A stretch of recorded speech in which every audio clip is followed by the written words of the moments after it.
ಕಾಲು blood circulation ಆಗದೆ ಕಾಲು ಊದ್ಕೊಂಡ್ಬಿಟ್ಟು operation ಆಯ್ತು. ಸರಿ, ಅದ ಆಪರೇಷನ್ ಮಾಡಿಸ್ಕೊಂಡು ಹಂಗೆ ಶುಗರ್ಗೆ ಇನ್ಸುಲಿನ್ ಸ್ಟಾರ್ಟ್ ಮಾಡಿದೆ 10 ವರ್ಷದಿಂದ ಮುಂಚೆ. ಇನ್ಸುಲಿನ್ ಬಂದ್ಬಿಟ್ಟು ಇವಾಗ ಒಂದು ವರ್ಷಕ್ಕೆ ಮುಂಚೆ ಒಂದು 400 ಆಗ್ಬಿಟ್ಟು ಇದು ಶುಗರ್. ಕಣ್ಣು ಪ್ರಾಬ್ಲಮ್ ಆಯ್ತು, ರೆಟಿನಾ ಪ್ರಾಬ್ಲಮ್ ಆಯ್ತು. ರೆಟಿನಾ ಪ್ರಾಬ್ಲಮ್ ಆಗಿ ಮತ್ತೆ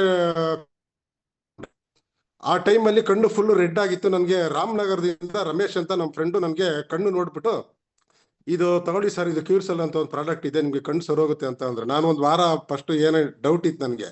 ಮತ್ತೆ ಅವ್ರು ಫೋರ್ಸ್ ಮಾಡಿ ನನಗೆ ಫ್ರೀ ಆಗಿ ಕೊಟ್ಟರು, ತಗೊಂಡೆ. ನಾನು ತಗೊಂಡಾಗಿ ಆಮೇಲೆ ಮೋದಿ ಹಾಸ್ಪಿಟ್ಲ್ ಅಂತ ಇದೆ ಬೆಂಗಳೂರಲ್ಲಿ, ಅಲ್ಲಿ ಹೋದೆ. ಒಂದು ತಿಂಗಳಾದ್ಮೇಲೆ ಮತ್ತೆ ಕಣ್ಣು ನಿಮ್ಗೆ ಬ್ಲಡ್ ಫುಲ್, ಈ ಕಣ್ಣು ಲೆಫ್ಟ್ ಆ ಬ್ಲಡ್ ಫುಲ್ ಸ್ಪ್ರೆಡ್ ಆಗ್ಬಿಟ್ಟಿದೆ, ಹಿಂದೆ ಕಣ್ಣೇ ಕಾಣ್ತಾ ಇರಲ್ಲ ಒಂದು.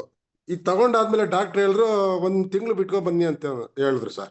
ಇದು ತಗೊಂಡಾದ್ಮೇಲೆ 1 ತಿಂಗಳು ಬಿಟ್ಕೊಂಡೋದೆ, ಸ್ವಲ್ಪ ಕಮ್ಮಿ ಆಗಿದೆ ಇದು ನಿಮ್ಗೆ, ಇನ್ನೊಂದು ತಿಂಗಳು ಬಿಡಿ ಅಂತ ಹೇಳಿದ್ರು. ಮತ್ತೆ ಇದು ಕಂಟಿನ್ಯೂ ಮಾಡಿದೆ, 2 ತಿಂಗಳು ಕಂಟಿನ್ಯೂ ಮಾಡಿದೆ. ಕಂಟಿನ್ಯೂ ಮಾಡಾದ್ಮೇಲೆ ಸ್ವಲ್ಪ ಒಂದು 80% ಕ್ಲಿಯರ್ ಆಗೋಯ್ತು, ಫುಲ್ ಬ್ಲಡ್ ಎಲ್ಲ ಕ್ಲಿಯರ್ ಆಗೋಯ್ತು. ಮತ್ತೆ ಹೋದ್ರೆ ಡಾಕ್ಟರ್ ಬೇಡ, ನಿಮ್ಗೆ ಎಲ್ಲ ಕ್ಲಿಯರ್ ಆಗಿದೆ, ಇನ್ನೊಂದು 10% ಇದೆ, ಇನ್ನೊಂದು ಮಂತ್ ಬಿಡಿ ಕ್ಲಿಯರ್ ಆಗುತ್ತೆ ಅಂತ ಹೇಳಿದ್ರು ಸರ್. ಈಗ ಫುಲ್ ಲೆಫ್ಟ್ ಕಣ್ಣು ಫುಲ್ ಕಾಣ್ತಾ ಇದೆ, ಫುಲ್ ರೆಡ್ ಆಗಿತ್ತು ಇದು ಕಣ್ಣು ಸರ್. ಮತ್ತೆ ಶುಗರ್ನು ಬಂದ್ಬಿಟ್ಟು ಇವಾಗ 150 ಬಂದಿದೆ. ಇನ್ಸುಲಿನ್ ಬಂದು 25 ಬೆಳಿಗ್ಗೆ, ಸಾಯಂಕಾಲ 20 ತಗೊಂತಾ ಇದೆ. ಮತ್ತೆ ಟ್ಯಾಬ್ಲೆಟ್ಸ್ ತಗೊಂತಾ ಇದೆ, ಅದು ಕಮ್ಮಿ ಮಾಡ್ಬಿಟ್ಟಿದ್ದೀನಿ ಈಗ.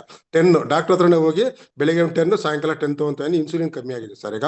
ಮತ್ತೆ ಕಾಲು ಬ್ಲಡ್ ಸರ್ಕ್ಯುಲೇಷನ್ ಸರೋಗಿದೆ, ವೆರಿಕೋಸ್ ಪ್ರಾಬ್ಲಮ್ ಇತ್ತು, ಅದು ಕ್ಲಿಯರ್ ಆಗಿದೆ. ಮತ್ತೆ ನಮ್ಮ ಮಿಸಸ್ಗೆ ವೆರಿಕೋಸ್ ಪ್ರಾಬ್ಲಮ್ ಇತ್ತು, ಅವ್ರಿಗೊಂದು 10 ವರ್ಷದಿಂದ ಆಯ್ತು. ಅವ್ರು ಎಲ್ಲೆಲ್ಲಿ ತೋರಿಸ್ಕೊಂಡು ಕ್ಲಿಯರ್ ಆಗಿರಲಿಲ್ಲ, ಕಾಲು ಊದ್ಕೊಳ್ತಾ ಇರೋದು ಯಾವಾಗ್ಲೂ. ಇದು ಕೊಟ್ಟು 1 ಮಂತ್ಗೆನೆ ಕ್ಲಿಯರ್ ಆಗ್ಬಿಟ್ಟಿದೆ ಸರ್.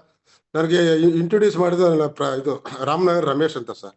ಮತ್ತೆ ಲಯನ್ ಪ್ರಸಾದ್ಗೆ ಎಲ್ಲರಿಗೂ ಧನ್ಯವಾದ.